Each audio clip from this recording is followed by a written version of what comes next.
Hello, how are you? Today I'm excited to show you our BrainAvatar 4.0 software and some of the features that comes with that. As I move to the computer here, I'm going to go ahead and start our BrainAvatar software. As I do that, I'm going to run the session. We are going to be running in simulation today. I do not have somebody hooked up, so we're going to be just looking at some of the different features, showing you what BrainAvatar is all about. But to start with, what you always have to remember is this software, when it's used with, for instance, a Discovery 24, this is an FDA 510K clinical EEG software.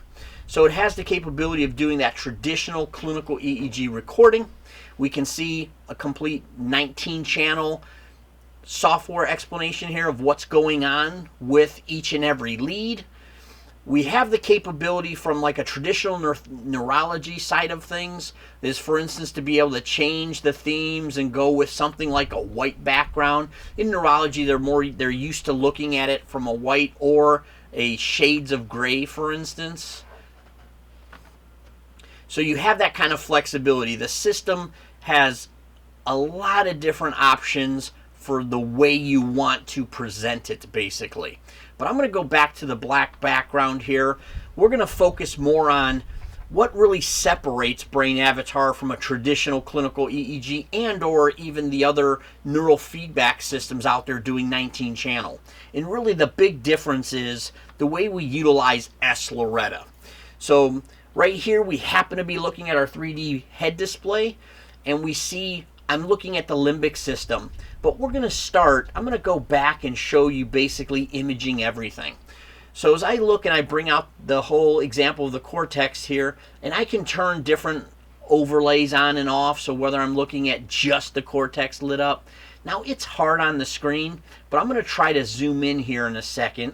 And what's going to happen is as I bring this in, it's hard to see, but we almost see like these cubes making up this image. What that represents is S-Loretta is defined by 6,239 voxels.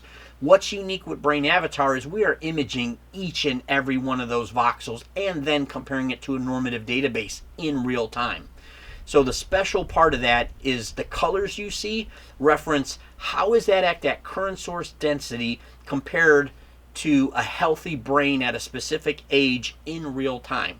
Now, other systems out there that claim to do Loretta or even S-Loretta type of imaging, they may be using that algorithm, could be saying 12,000 voxels, but they use a imaging mechanism called center voxel representation.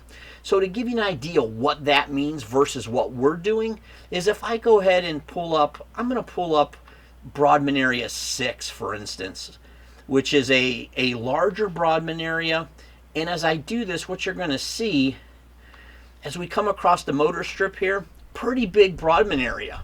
We see a lot of different activity, and if I, for instance, change my palette a little bit here for standard deviation, okay, we see activity. But what center voxel activity would mean is if the one voxel in left or right hemisphere is reading a specific number, even if that number, for instance, is within plus or minus 1, it would light up the whole Brodmann area as if it was normalized, even though we see upwards of 5 standard deviations over aroused activity in that Brodmann area.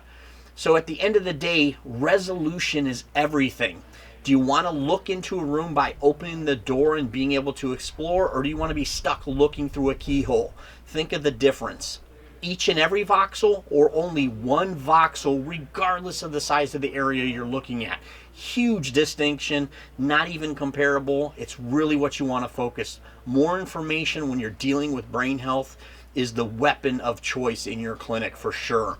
Keep that in mind as we also look at this different options within BrainAvatar. As I grabbed, for instance, that Brodmann area 6, I have all the different anatomical locations. For instance, if I say, oh, let me go ahead and look at the anterior cingulate. Okay, again, looking at that in real time, seeing that activity, what's going on, how is it compared to that normative database? If I wanted to look at, for instance, a network or a hub, there's a lot of talk out there of training networks.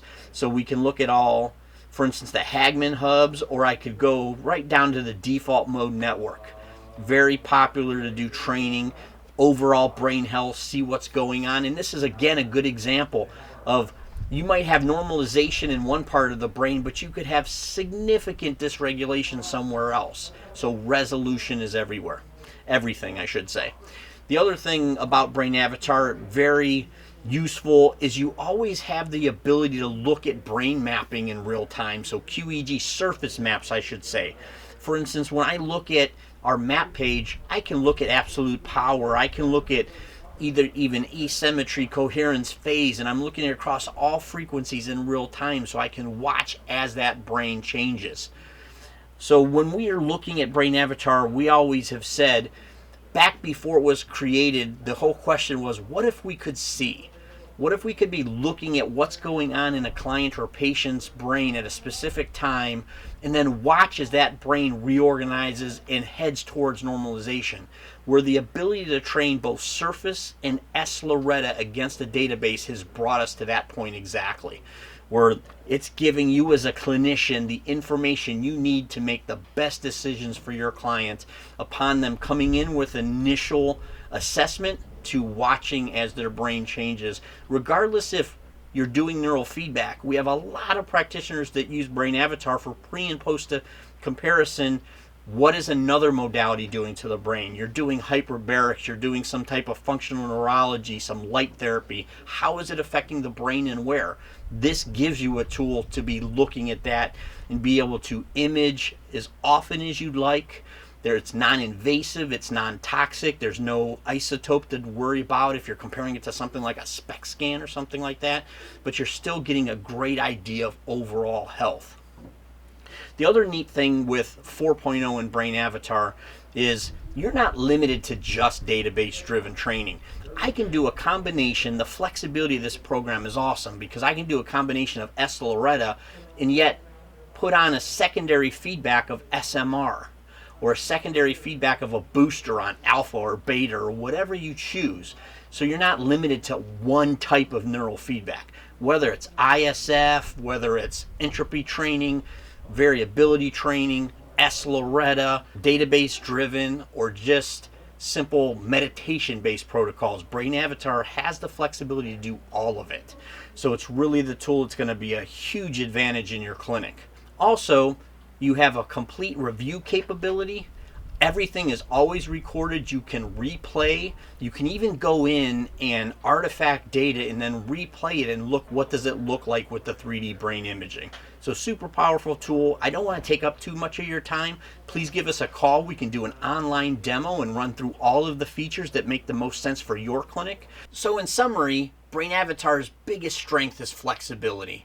Having the ability to do just about any protocol you'd like, whether it's SMR training, alpha theta training, variability, entropy, asymmetry, along with all your database, your Z-score training, your S-Loretta training. There's no other system with that type of flexibility, not to mention things like ISF or adding stimulation, photobiomodulation with, for instance, interfacing with the V-Light or micro Tesla or our vibrotactile bear.